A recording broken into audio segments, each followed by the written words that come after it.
Hello students, this is Tushar Patel, your physics teacher and welcome to this amazing session जहां पे मैं आपको सिखाने वाला हूं laws of reflection.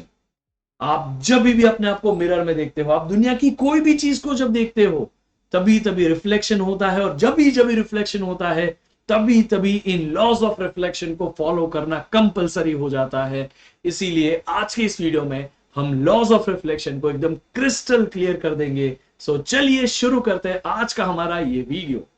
So let's understand what are laws of reflection.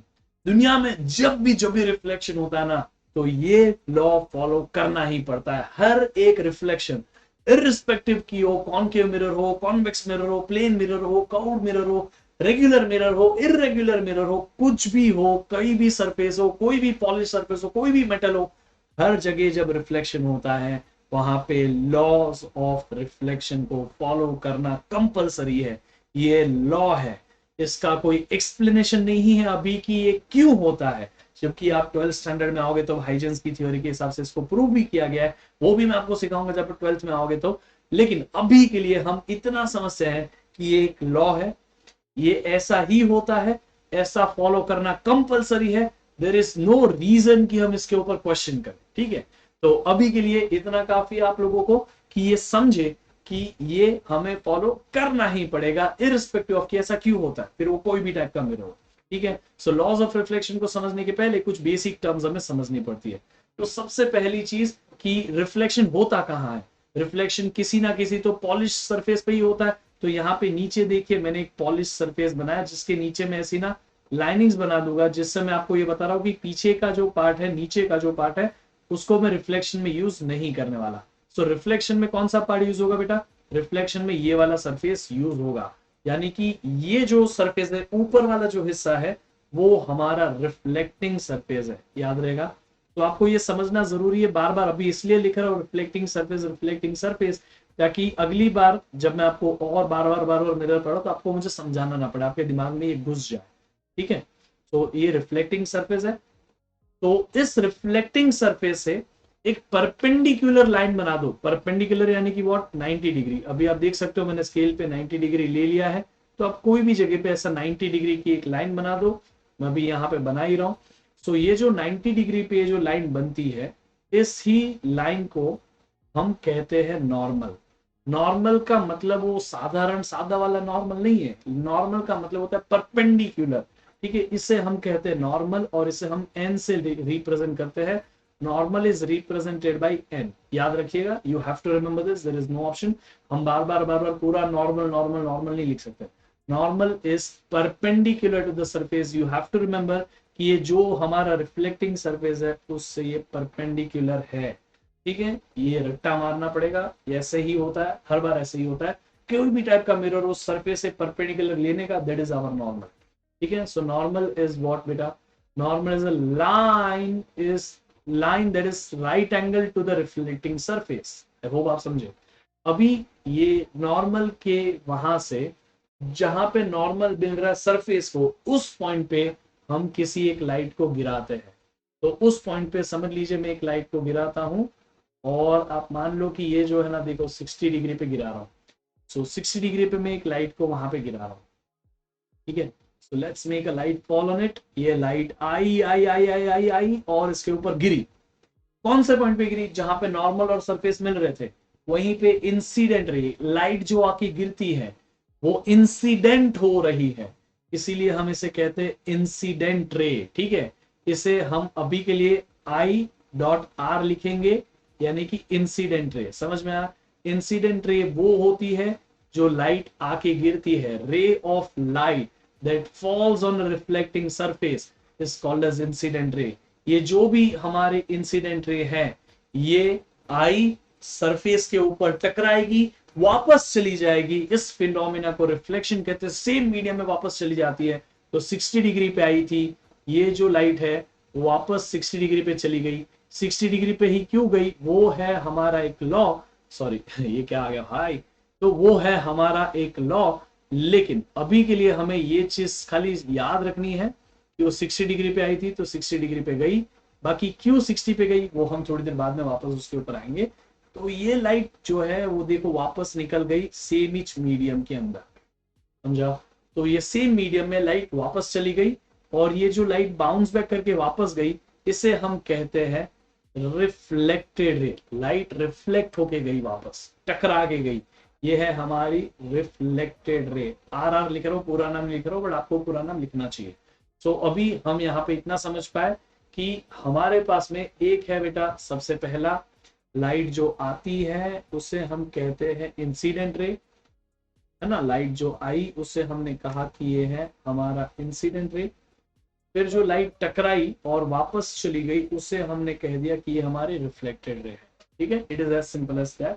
और इन दोनों के बीच में सरफेस के परपेंडिकुलर जो हमारी लाइन है, उस लाइन को हम कहते हैं नॉर्मल, समझा। परपेंडिकुलर सरफेस कुछ आपको ऐसा दिखेगा। अभी आती है काम की बात। काम की बात ये है, ये जो इंसिडेंट रे है और नॉर्मल, उनके बीच में ना बेटा ये जो एंगल बनता है, the angle between incident ray and normal is called as angle of incidence। इसे हम स्मॉल आई से रिप्रेजेंट कर सकते हैं, समझ में आ गया। It is called as what बेटा, एंगल ऑफ इंसिडेंस कहा जाता है उससे। इस एंगल को जो कि इंसिडेंट रे और नॉर्मल के बीच में बना है, उसे हम कहते हैं angle of incidence. It is as simple as that, okay. फिर ये नॉर्मल का रिफ्लेक्टेड रे के साथ भी तो कोई एंगल बना है ना, तो उस एंगल को हम बोलेंगे, सॉरी ये जो नॉर्मल और रिफ्लेक्टेड रे के बीच में जो एंगल बना ना, उसे हम स्मॉल आर से लिखते हैं। और नॉर्मल और रिफ्लेक्टेड रे के बीच में जो एंगल बनता है, उसे हम एंगल ऑफ रिफ्रैक्शन कहते हैं। उसे हम कहते हैं एंगल ऑफ, सॉरी रिफ्लेक्शन, क्योंकि हम रिफ्लेक्शन पढ़ रहे हैं इसलिए एंगल ऑफ रिफ्लेक्शन कहते हैं। समझ में आ गया। तो एंगल ऑफ रिफ्लेक्शन क्या है, नॉर्मल रिफ्लेक्टेड रे के बीच का एंगल। एंगल ऑफ इंसिडेंस क्या है, नॉर्मल इंसिडेंट रे के बीच का एंगल। सो अभी के लिए हम ये चीज थोड़ा सा याद रख सकते हैं कि every angle is made with normal। समझ में आ गया। Every angle is made with normal, मतलब सादा नहीं बना रहे, नॉर्मल लाइन है ना उसके साथ में बनाते हैं हम। ये पॉइंट आपको याद रख लेना है, this is very important. Mistake नहीं होगी आपकी अगर आपके बेसिक्स क्लियर हो गए तो, ठीक है। तो हम यहाँ पे एक बार छोटा सा रिकैप कर लेते हैं। नॉर्मल क्या है, सरफेस से परपेंडिकुलर, ये है हमारा नॉर्मल जो रिफ्लेक्टिंग सरफेस से परपेंडिकुलर है। इंसिडेंट रे क्या है, जो लाइट आती है उसे हम इंसिडेंट रे कहते हैं, ठीक है। सो ये हमारे इंसिडेंट रे है, ओके। फिर दूसरा हमारा रिफ्लेक्टेड रे क्या है, जो लाइट आके टकरा जाती है, टकरा के वापस हो जा रही है, उससे हम कहते हैं रिफ्लेक्टेड रे। तो हम इसे याद रख लेंगे कि ये हमारे रिफ्लेक्टेड रे, ठीक है। सो नॉर्मल, इंसिडेंट, रिफ्लेक्टेड तो हो गई। नॉर्मल और इंसिडेंट रे का जो एंगल बनता है, उस एंगल को हम कहते हैं एंगल ऑफ इंसिडेंस, ठीक है। ये जो एंगल है ना बेटा, उस एंगल को हम कहते हैं एंगल ऑफ इंसिडेंस। और दूसरा रिफ्लेक्टेड रे और नॉर्मल के बीच में जो एंगल बन रहा है, उस एंगल को हम कहते हैं angle of reflection. I hope आप सभी को समझा what is normal, what is angle of incidence, I hope आपको समझा। अभी आपको लॉज ऑफ रिफ्लेक्शन एकदम स्मूथली मक्खन जैसा समझ जाएंगे। सबसे पहला लॉ यही है कि भाई, पहला लॉ ये कहता है कि आप लोगों ने जो अभी भी नॉर्मल, ये इंसिडेंट रे, ये रिफ्लेक्टेड रे, जो भी आपने बोला ना, ये सब कुछ एक प्लेन में लाई करता है, एक सरफेस के ऊपर तीनों बन जाएगी, समझा। अगर ये नहीं बन रहा तो आप गलत कर रहे हो। मतलब कि ऐसा मैं आपको समझाने की कोशिश कर रहा हूं कि ये जो सरफेस है, आप अभी इस सरफेस को देख पा रहे हो, ठीक है।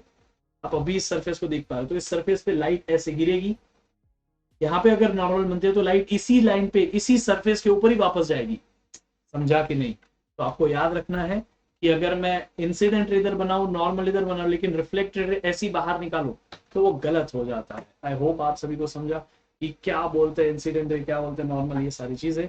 और ये तीनों सेम सरफेस पे होनी चाहिए, यानी कि सेम प्लेन पे होनी चाहिए। कौन कौन तीनों बेटा, कौन कौन तीनों, हमारी इंसिडेंट रे, नॉर्मल और रिफ्लेक्टेड रे, ये तीनों सेम प्लेन में होनी चाहिए, कंपलसरी, वेरी बेसिक।